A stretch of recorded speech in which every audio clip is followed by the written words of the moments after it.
Good morning everyone.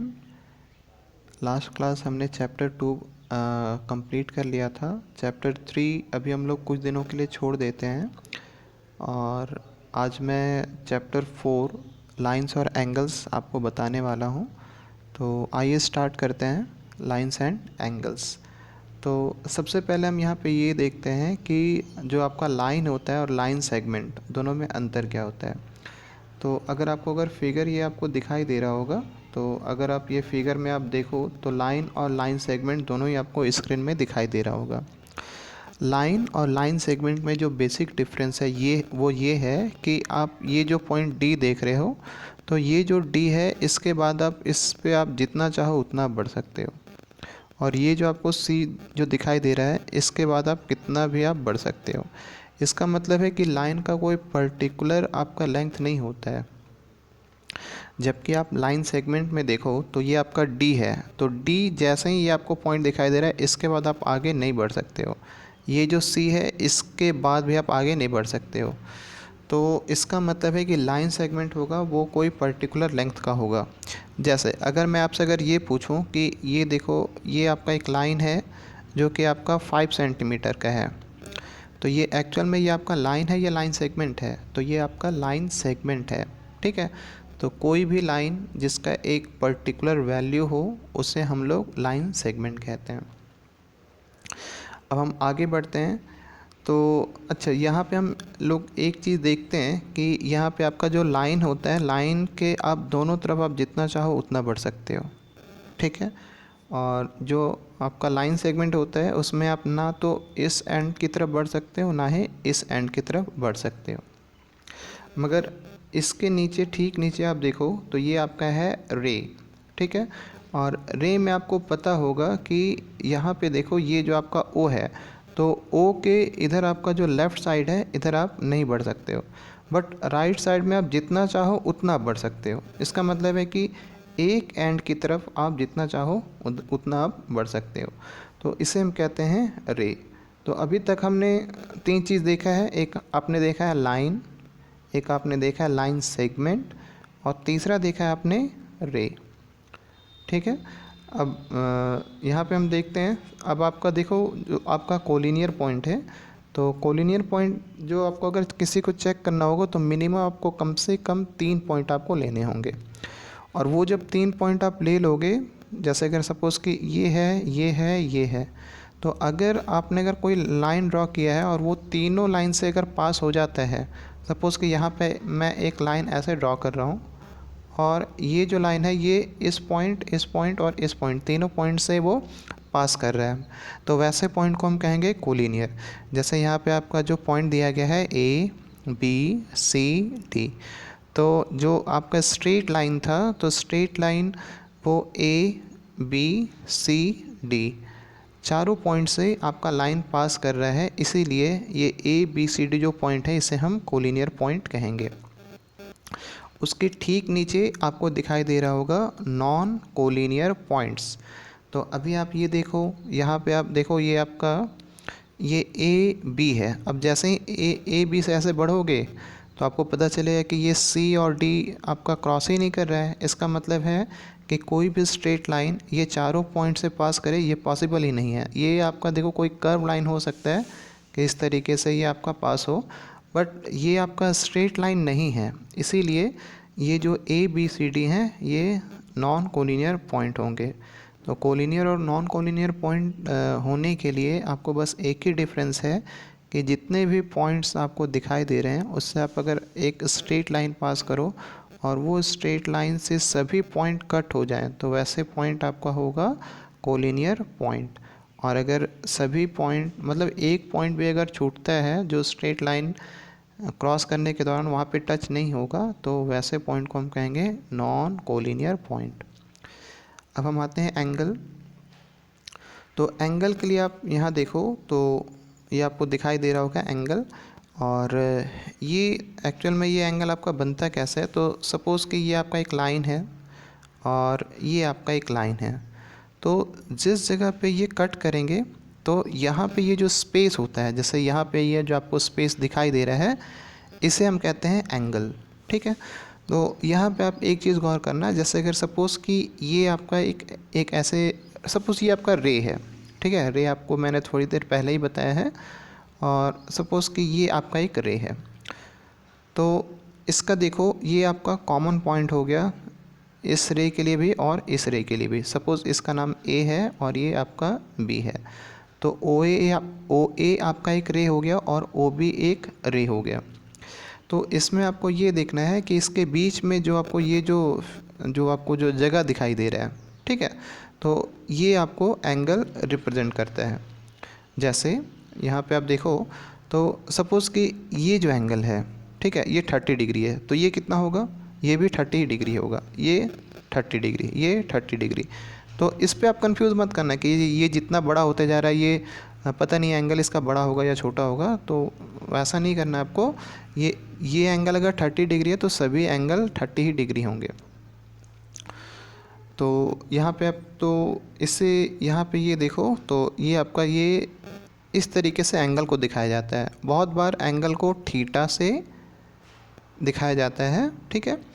और angle जब आप देखते हो तो उसे रिप्रेजेंट करने का दो तरीका है। जैसे अगर यहाँ पे सोचो कि एक लाइन आपका ऐसे दिया गया है, फिर आपका ऐसे दिया गया है इस तरीके से, ठीक है, और ये आपका एंगल है और ये आपका एक एंगल है। इसका नाम हम ए बी सी डी, ठीक है। अब कोई इसका नाम अगर पूछता है, जैसे इस केस में देखो आप इस वाले में, तो इस यहाँ पे ये जो एंगल है इसे आप सिंपली ओ लिख सकते हो, बट इसे क्या आप इस एंगल को ये जो मैं दिखा रहा हूँ क्या इसे मैं सिंपली एंगल बी लिख सकते हैं? नहीं लिख सकते हैं। क्यों? क्योंकि ये जो एंगल बी है ये भी हो सकता है, ठीक है, या फिर आप ये जो पूरा एंगल आपको दिखाई दे रहा है ये भी एंगल बी हो सकता है। तो हम इसे कैसे लिखेंगे, तो आप यहाँ देखो तो ये जैसे अगर ये एंगल आपको सिर्फ दिखाना है तो आपको थोड़ा ध्यान देना है कि ये जो एंगल जो है वो ये एंगल बी है और ये हमेशा बीच में होगा। जैसे अगर ये एंगल दिखाना है तो ये कैसे स्टार्ट हो रहा है, तो देखो पहले ये ए से स्टार्ट हो रहा है, फिर बी पे जा रहा है, फिर सी पे जा रहा है, ठीक है। तो इसे हम लिखेंगे एंगल ए बी सी, ठीक है। इसे आपने अगर इस एंगल को अगर इस तरीके से लिख दिया बी ए सी तो ये गलत हो जाएगा, ठीक है। आगे देखते हैं।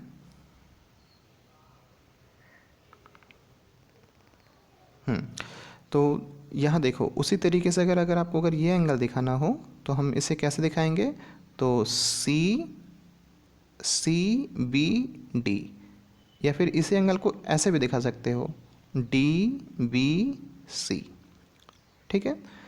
आगे बढ़ते हैं। अब आपको एंगल पता चल चुका होगा, तो एंगल हम यहाँ देख रहे हैं, तो एंगल को अलग अलग पार्ट में बांटा गया है, तो आपने पहले भी इसे शायद पढ़ा होगा।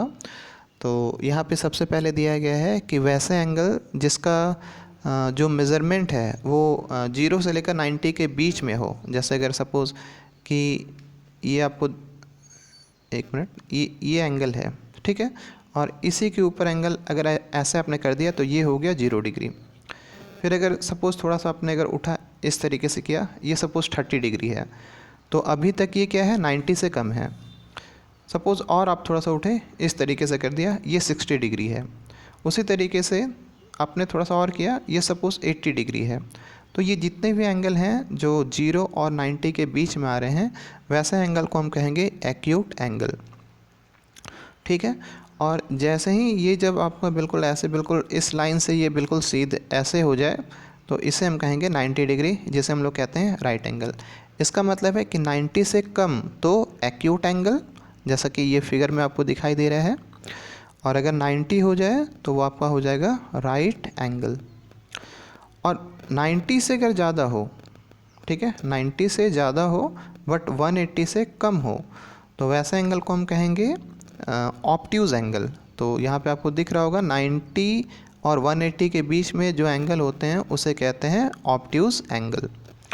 और यहाँ पे ये फिगर आपको दिखाई दे रहा होगा और ये आप देख सकते हो कि ये आपका 90 से ज़्यादा है। अब हम ये जो एंगल है वो 90 और 180 से आपका क्या है, उसके बीच में है। और अगर एंगल आपका अगर एग्जैक्टली 180 आ जाता है तो उसे हम कहते हैं स्ट्रेट एंगल। ठीक है, ये आपको दिखाई दे रहा होगा, स्ट्रेट एंगल। अब हम 180 से ज़्यादा करते हैं और 360 से कम करते हैं। जैसे आपका एक एंगल है, जैसे अगर ये आपका एक ऐसे इस तरीके से एक एंगल है, ठीक है, या फिर ऐसे नहीं, सॉरी इस तरीके से नहीं, सपोज़ कि ये आपका दिया गया ऐसे और ये ऐसे, तो ये वाला जो एंगल होगा ये आपका हो जाएगा 180, जिसे हम कहते हैं स्ट्रेट एंगल। बट अगर सपोज़ कि ये आपका ऐसे ना होकर ये अगर ऐसे हो जाए, ठीक है, तो ये आप देखो ये 180 से थोड़ा ज़्यादा हो जाएगा, ठीक है, और 360 से कम होगा। तो ऐसे एंगल को हम कहते हैं क्या, तो इसे हम कहते हैं रिफ्लेक्स एंगल। क्या कहते हैं, रिफ्लेक्स एंगल। तो ये आप देख सकते हो, ठीक है। और आपका फिर एक लास्ट है जो मतलब सपोज़ कि ये आपका एक ऐसे लाइन है, ठीक है, रे है सपोज़, और यहाँ से आपने ऐसे बढ़ा है और बढ़ते बढ़ते बढ़ते बढ़ते बढ़ते फिर से आप बिल्कुल आप यहीं आ गए, ठीक है। तो ये जो आपने जो बिल्कुल एक कंप्लीट राउंड लगाया है, तो इस एंगल को हम कहते हैं कंप्लीट एंगल, ठीक है। आगे बढ़ते हैं।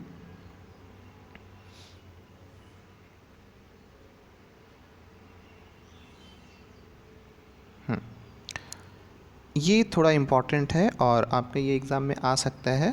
तो सबसे पहले आप यहाँ देखो, पेयर ऑफ एंगल्स। पेयर का मतलब होता है जोड़ा, ठीक है, मीन्स आपको यहाँ पे एक दो एंगल ऐसे दिए होंगे, ठीक है, और इन दो एंगल का जो सम होगा वो अगर दोनों को जोड़ने से 90 अगर आ जाता होगा, तो इन दोनों का जो पेयर है इसे हम कहेंगे कॉम्प्लीमेंट्री पेयर्स। मतलब दो एंगल को जोड़ने से अगर 90 डिग्री आता हो तो दोनों ही एंगल्स को हम कहेंगे कॉम्प्लीमेंट्री एंगल्स, ठीक है। जैसे यहाँ पे आप देख सकते हो, यहाँ पे एक स्टेटमेंट लिखा हुआ है कि अगर ये एंगल है और अगर ये एंगल है, इन दोनों को अगर हम अगर सम कर दें तो ये आपका अगर 90 आ जाता है, तो वैसे एक एंगल को हम कहते हैं कॉम्प्लीमेंट्री एंगल्स। तो आपके बुक में कुछ क्वेश्चन दिए जा सकते हैं। सपोज़ कि ये एंगल अगर आपका अगर 30 डिग्री दिया गया है, जैसा कि आप स्क्रीन में देख सकते हो, और पूछा जाए कि इसका कॉम्प्लीमेंट्री क्या होगा। कॉम्प्लीमेंट्री का मतलब है कि वैसा एंगल जो 30 के साथ जुड़ने के साथ वो 90 डिग्री दे दे, तो उसे हम कहेंगे 30 का कॉम्प्लीमेंट्री। तो 30 का कॉम्प्लीमेंट्री कौन हो जाएगा, 60, है ना। 20 का, तो 20 में हम क्या जोड़ेंगे कि 90 आ जाए तो 70, ठीक है। उसी तरीके से दो आपके लिए है, एक आपका दिया गया 60 के लिए क्या होगा और 89 के लिए क्या होगा, ठीक है। तो देखो, अगर आप इसे अगर बना सकते हो तो ठीक है, जिससे अगर नहीं पता हो उसके लिए मैं बता दे रहा हूँ। जैसे अगर सपोज़ कि आपका यहाँ पे 60 दिया गया है, तो 60 में और हम कितना सम करेंगे कि वो आपका 90 आ जाए, तो 30 करेंगे। या फिर अगर आपको अगर इसका कॉम्प्लीमेंट्री निकालना है, तो कॉम्प्लीमेंट्री एंगल निकालने के लिए आप क्या करोगे, 90 में आप ये जो 60 है उसे माइनस कर दोगे, तो ये आपका आ जाएगा 30, ठीक है। ठीक उसी तरीके से ये आपका 89 है, तो अगर कॉम्प्लीमेंट्री एंगल आपको निकालना है तो 90 माइनस 89, तो ये आपका आ जाएगा 1। तो इस तरीके से आप कॉम्प्लीमेंट्री एंगल निकाल सकते हो। अब एक यहाँ पे ये देख सकते हो, ये शायद आए सवाल में एक बार पूछा भी गया है कि कौन सा एंगल है जो खुद का कॉम्प्लीमेंट्री है। तो ये आपका है 45 डिग्री, क्योंकि 45 डिग्री प्लस 45 डिग्री ये आपका 90 ही देता है। तो 45 का कॉम्प्लीमेंट्री कौन होगा, तो 45।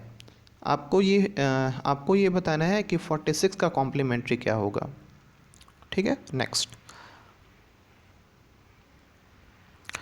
जिस तरीके से अभी हमने कॉम्प्लीमेंट्री एंगल देखा है, उसी तरीके से यहाँ हम लोग सप्लीमेंट्री एंगल देखते हैं। और इसमें आपको ये ध्यान देना है कि अगर कोई दो एंगल का सम अगर 180 आता है, तो वैसे एंगल्स को हम कहते हैं सप्लीमेंट्री एंगल्स, ठीक है। जैसे यहाँ पे कुछ एग्जांपल दिया गया है, जैसे अगर पहला आपका 60 दिया गया है, तो दूसरा क्या होगा कि वो 180 आ जाए। या फिर आप वो कर सकते हो कि 180 में आप 60 माइनस कर दो तो 120 आ जाएगा। 70 का सप्लीमेंट्री क्या होगा, तो 180 माइनस 70 110, ठीक है। उसी तरीके से आप यहाँ पे 65 दिया गया है, 2 दिया गया है, इसका आप खुद से निकाल लेना। नेक्स्ट, यहाँ पे एक नोट में दिया गया है, इसे आप थोड़ा ध्यान से देखो। तो ये आपका दिया गया है कि कौन सा ऐसा एंगल है जो खुद का सप्लीमेंट्री है। तो ये आपका हो जाएगा,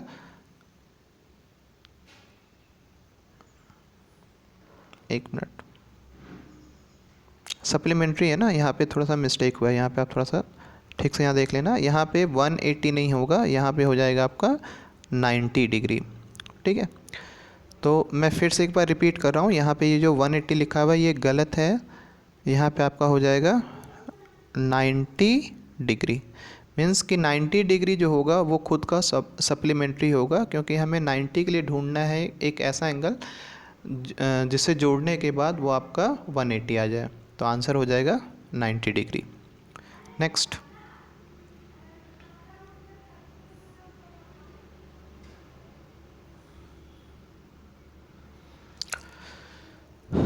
अब यहाँ पे बाइसेक्टर है। बाइसेक्टर का मतलब क्या है कि जो आपका एंगल है उसे आपको इक्वल पार्ट में बांट देना। तो वैसा रे, जैसे अगर यहाँ पे आपको जो फिगर दिखाई दे रहा है, तो यहाँ पे आप ये देख सकते हो कि ये आपका AOB ये जो एंगल है ये आपका 60 डिग्री दिया गया है।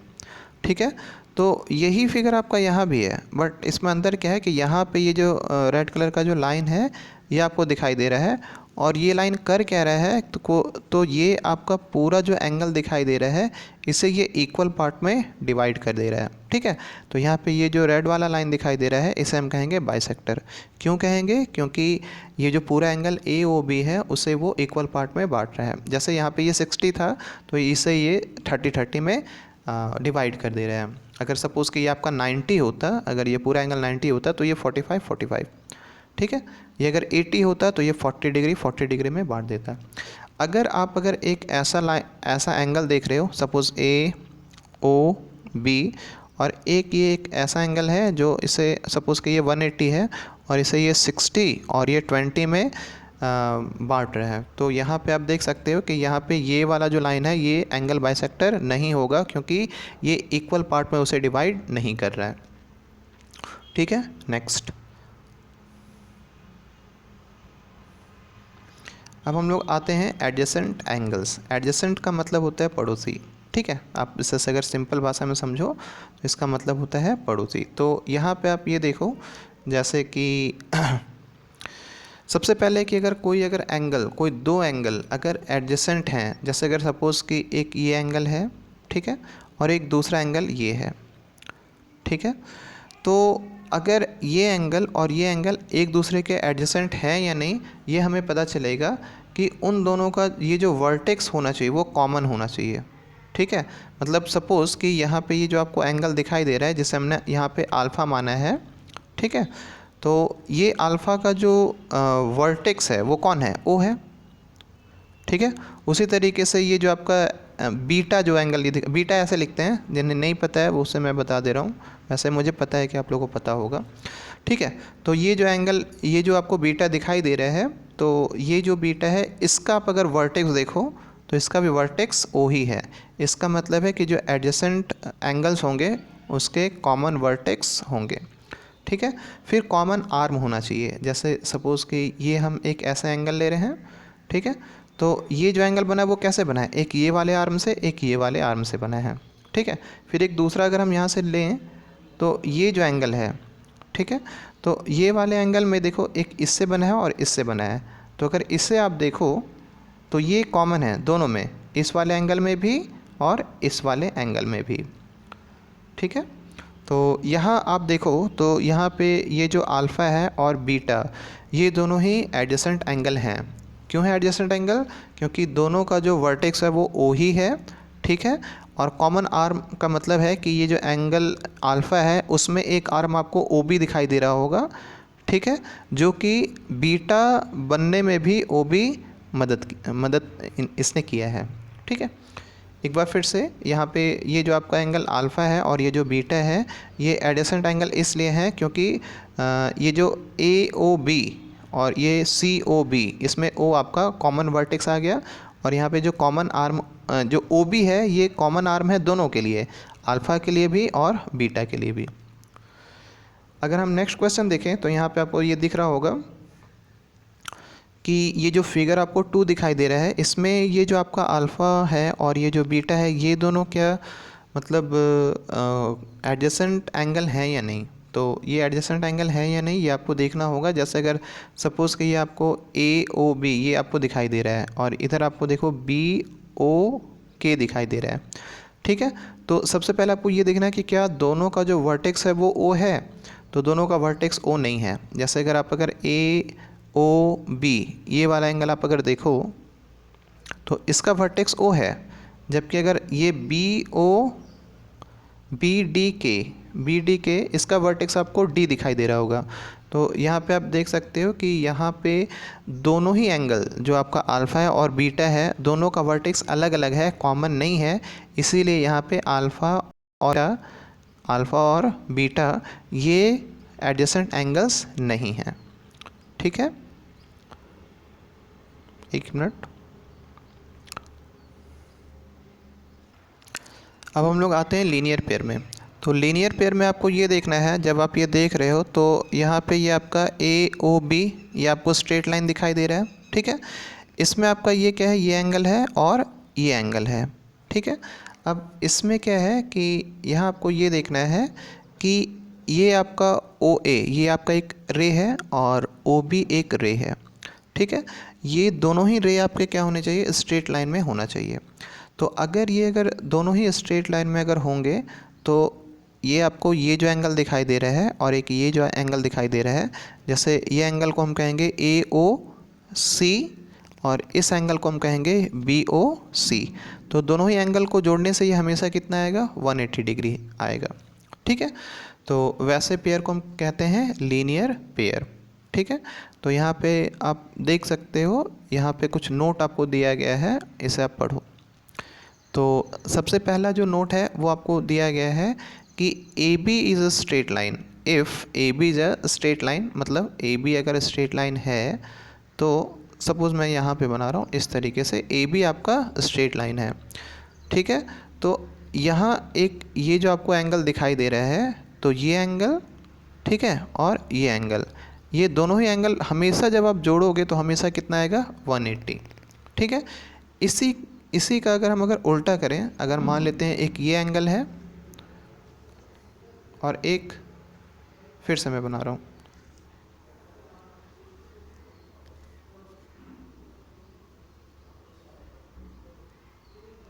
ठीक है। तो यहाँ आप देखो कि ये वाला जो एंगल है और ये वाला एंगल, अगर इन दोनों को जोड़ने से अगर ये 180 आता है तो हम कह सकते हैं कि ये वाला जो लाइन है ये स्ट्रेट लाइन होगा, ठीक है। तो यही आपको बताया गया, ये दोनों एक दूसरे के बिल्कुल उल्टा है आप अगर देखो तो, ठीक है। नेक्स्ट, अब जैसे अगर यहाँ आप देखो तो यहाँ पे ये आपका ए ओ बी ये स्ट्रेट लाइन नहीं है, ठीक है, क्योंकि स्ट्रेट लाइन होता तो ये कुछ इस तरीके से होता, ये आपका ए होता, ये ओ होता, ये बी होता, तो ये स्ट्रेट लाइन होता। यहाँ पे ए ओ बी स्ट्रेट लाइन नहीं है, इसीलिए यहाँ पे देखो ये आपका एंगल ए ओ सी और सी ओ बी ये आपका 180 नहीं होगा। वो इसलिए नहीं होगा क्योंकि ए ओ बी आपका स्ट्रेट लाइन नहीं है, ठीक है। फिर अब हम लोग आते हैं vertically opposite angle. Vertically opposite angle में आपने सीज़र देखा होगा जिसे हम लोग कैंची कहते हैं। तो कैंची आप क्या करते हो कि उसका ये वाला जो पॉइंट है और ये वाला पॉइंट से आप अपने उंगली में फंसा कर इसे आप मतलब किसी चीज़ को काटते हो तो वो आपका क्या होता है कि वो आप मतलब मूव करता रहता है। तो मूव करने के दौरान आप देखना कि जितना एंगल ये होगा उतना ही एंगल ये होगा, ठीक है। जिन्होंने नहीं किया वो करके देख लेना आप लोग, ठीक है। तो अभी आप ये देखो, तो ये जो हमने यहाँ पे देखा कि ये एंगल और ये एंगल ये जो बिल्कुल वर्टेक्स, मतलब आप अगर एक ऐसे स्ट्रेट लाइन लो और एक ऐसे स्ट्रेट लाइन लो, ये किसी पॉइंट पे कट करेगा ना। तो यहाँ आप देखो तो ये और ये, इसे हम कहेंगे वर्टिकली अपोजिट एंगल। इसके लिए आपका एक कंडीशन होना चाहिए कि ये एंगल और ये एंगल स्ट्रेट लाइन होना चाहिए। जैसे अगर मान लेते हैं हम एक ये लाइन ऐसे है, ठीक है, और ये ऐसे है, बना नहीं, फिर से मैं बना के देखता हूँ।